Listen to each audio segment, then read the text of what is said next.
গিন্নি, ও গিন্নি, এই দেখে যাও বণিক মশাই আমার উপর ভরসা করে এই গরুগুলো দেখাশোনার দায়িত্ব দিয়েছে। গায়ে গরুগুলোকে খাওয়ানোর মতো তেমন কিছু নেই, তাই আমি ঠিক করেছি অন্য গায়ে যাব। আমার বড় ভয় হয় গো, গরুগুলো যদি কোথাও হারিয়ে যায়, বণিক মশাইকে তখন কি জবাব দেবে? এত ভয় নিয়ে কি বাঁচা যায় পাগল? কপালে যা আছে তাই হবে।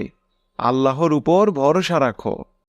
আজকে তুমি কোন গায়ে যাবে গরুগুলোকে নিয়ে? আজকে ঠিক করেছি রায়পুরের দিকে যাব। সেই গায়ে অনেক কচি কচি ঘাস পাওয়া যায়। তুমি সাবধানে থেকো, আমি চললাম। সাবধানে যেও, পুটুলিতে খাবার বেঁধে দিয়েছি, সময় মতো খেয়ে নিও। সন্ধ্যের আগেই গরু নিয়ে ঘরে ফিরে এসো কিন্তু। আচ্ছা, ঠিক আছে, ঠিক আছে।